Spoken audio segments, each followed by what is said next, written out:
Hey, what's up, fellas? It's a little bit later. The sun's finally up. I'll show you. There is Juarez, Mexico. Beautiful blue sky. It's supposed to rain tomorrow, so I'm trying to hide the camera from the sun. I try to get at least 15 to 20 minutes of free vitamin D, which is the sun, every day. Took a phone call today from a lady I've known since 2016 when I moved here, Senora Rios. She called me, and her son got into a lot of trouble last night, and she asked me if I could help her with the issue.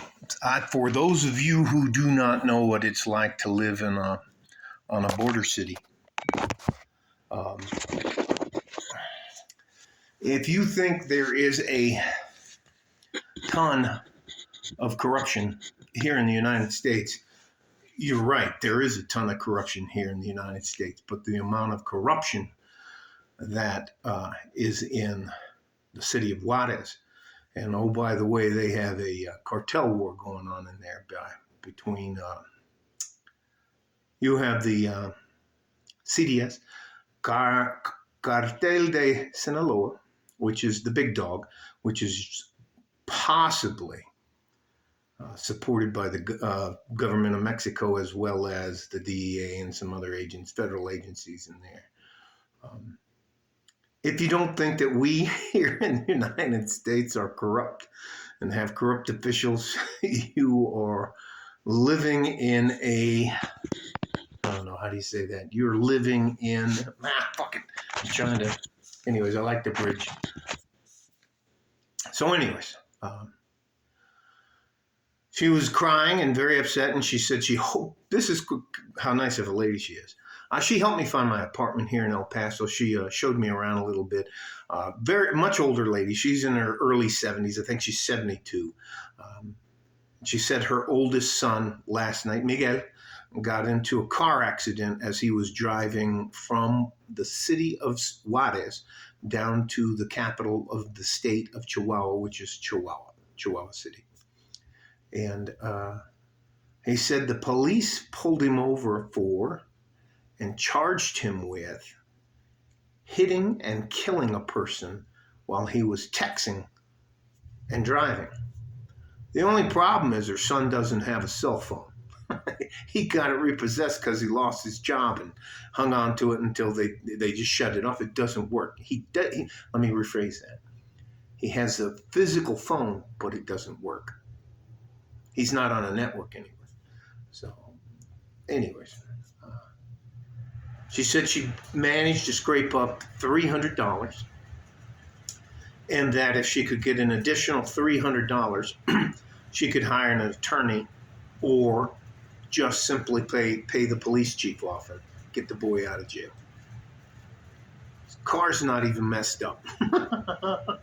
Anyways, but they won't let her talk to her. Anyways, that's just one of the things that goes down here. And I'm going to use that as a segue to talk to you about when you actually get confronted about corruption here in the United States. They use a lot of different phrases for it. They use a lot of different words for it, but it's called the cost of doing business. If you get a government contract, if you get a city contract, all of that kind of stuff is with who you know. There's a cost to doing business, whether you're buying them season tickets to a football team, whether you're hiring their daughter, you're hiring their son, to answer your phones, and you're paying them more money than anybody anyways. That's what's called the cost of doing business. Will you get what you want? Yes. But that person wants to get what they want. And that's exactly what this is about. So I'll title this, The Cost of Doing Business. For you to try to fight City Hall, you're going to end up looking like either Don Quixote, riding on a donkey, attacking windmills, or you're going to be that angry old man out there shouting at the storm. You're not going to get anywhere. If you want to do business, even if you're going to open a business on your own, you're going to find corruption. And you're going to have to decide on whether you're just going to pay the price or you're going to fight it. In my experience, the cost of doing business is already folded in. And if you want to, you can, if it's big enough, you can turn it over to somebody. But I'm telling you, there's a lot more there's a lot more corruption in the United States than people want to believe. Is it at the level like a patrolman? Not really, but yes, there are some corrupt patrol officers. There are some police officers out there who are the chief's son, brother-in-law, his, what do they call that? If you're married, he's your father-in-law, you're his son-in-law. He's the chief of police's son-in-law. All of that stuff. There is all kinds of nepotism and cronyism and all that kind of stuff. And yes, it does boil down to who you know sometimes.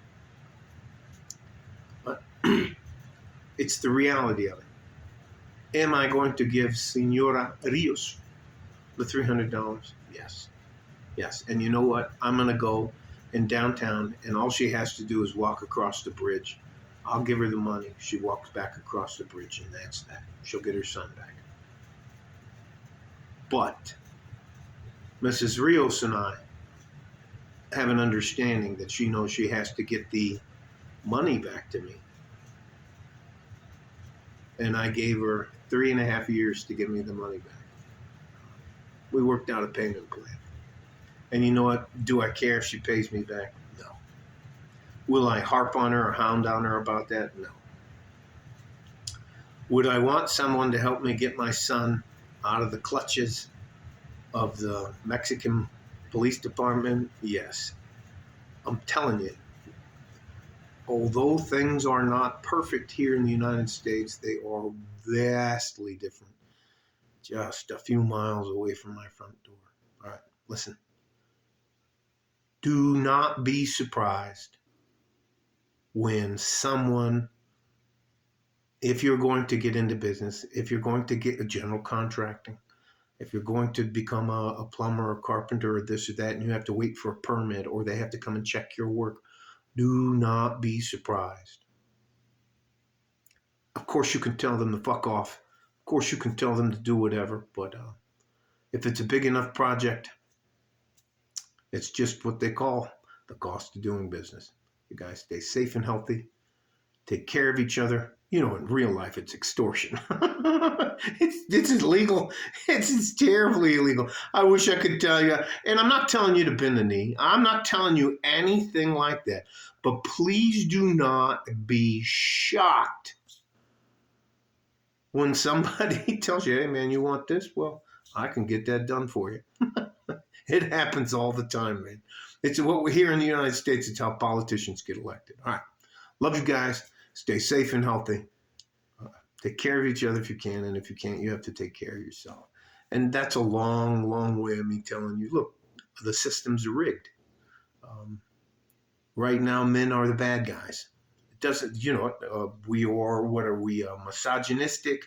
We are abusive. We're violent. You know, all those things, they really, anyways, I'll stop. Love you guys. Like a fart in a G-string from West Texas, El Paso. I'm out of here. Bye-bye.